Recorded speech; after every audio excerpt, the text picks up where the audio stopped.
ರೀ ರೀ ರೀ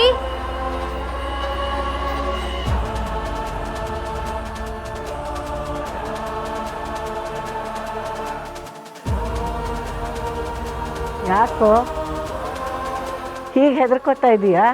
ನನ್ನ ಮುಂದೆ ನಿಂತು ಮಾತಾಡೋಕ್ಕೆ ಭಯನಾ?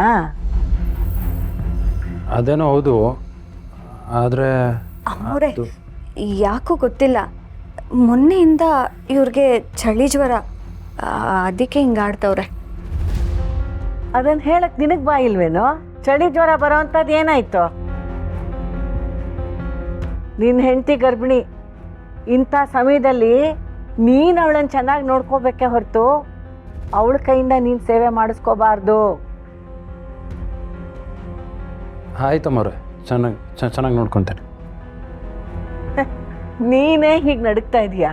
ನೀನು ಅವಳನ್ನೇನು ಚೆನ್ನಾಗಿ ನೋಡ್ಕೋತೀಯಾ? ಎಲ್ಲಿ ನಿಮ್ಮಮ್ಮನ ಕರಿ.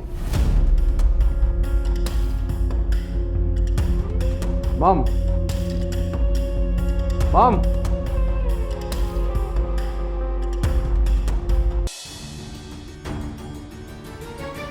ಕೂತ್ಕೊ ನೀನು. ಹೇಳಿ ಅಮ್ಮವ್ರೆ. ನೋಡು ವಿಜಯ, ಈ ಮುದುಕಿ 4 ದಿನ ಬರ್ತಾಳೆ ಹೋಗ್ತಾಳೆ ಅಂತ ಅನ್ಕೋಬೇಡ. ನನಗಿಲ್ಲೇ ಇರ್ತೀನಿ. ಸಾವಿತ್ರಿ ನಮ್ಮೂರು ಹುಡುಗಿ, ಈ ಮನೆ ಸೊಸೆ. ಮೇಲಾಗಿ ವೀರು ಪ್ರಾಣ ಕಾಪಾಡ್ದವಳು. ಒಂದರ್ಥದಲ್ಲಿ ನೀನೀಗ ಸಾಲಿಗ್ರಾಮದ ಸಂಬಂಧಿ. ಸಾವಿತ್ರಿ ಹೆರಿಗೆ ಚೆನ್ನಾಗಾಗಬೇಕು, ಅದಕ್ಕೆ ನೀನು ಅವಳನ್ನು ರಾಣಿ ಥರ ನೋಡ್ಕೋಬೇಕು. ಆ ಜವಾಬ್ದಾರಿ ನಿಂದು.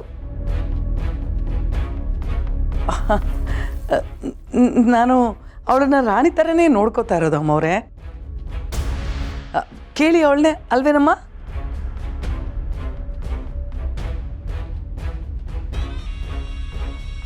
ನನ್ನ ಮೊಮ್ಮಗು ಅವಳು ಹೊಟ್ಟೆಲಿದೆ ಅಂಥದ್ರಲ್ಲಿ ಅವಳನ್ನು ಚೆನ್ನಾಗಿ ನೋಡ್ಕೊಳ್ದೇ ಇರ್ತೀನಿ ಅಮ್ಮವ್ರೆ. ನಿನ್ನ ಮಾತನ್ನ ನಾನು ನಂಬ್ತೀನಿ ಅಂತ ಅನ್ಕೋಬೇಡ. ನನ್ನ ಮೊಮ್ಮಗಳ ಮೇಲೆ ಕೈ ಎತ್ತಿದವಳು ನೀನು, ಅಂಥದ್ರಲ್ಲಿ ಮನೆ ಕೆಲಸಕ್ಕೆ ಅಂತ ಬಂದವಳು ಸಾವಿತ್ರಿ. ಇವಳನ್ನು ನೀನು ಚೆನ್ನಾಗಿ ನೋಡ್ಕೊಂಡ್ಬಿಡ್ತೀಯಾ? ಈ ಲಲಿತಾದೇವಿ ಅವಳ ಕಣ್ಣಿಂದ ಏನನ್ನು ನೋಡ್ತಾಳೋ ಅದನ್ನು ಮಾತ್ರ ನಂಬ್ತಾಳೆ. ನಿನ್ನ ಮಾತನ್ನು ಕೇಳ್ತಾ ಕೂತ್ಕೊಳ್ಳೋದು ದಡ್ಡಿ ನಾನಲ್ಲ. ನೀನು ನಿನ್ನ ಮಗ ಇಬ್ಬರು ಸೇರಿ ಇವಳು ಸೇವೆ ಮಾಡಬೇಕು.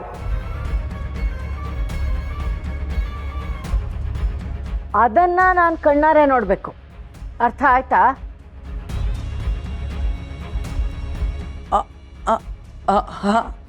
ಆಯಿತು ಅಮ್ಮವ್ರೆ.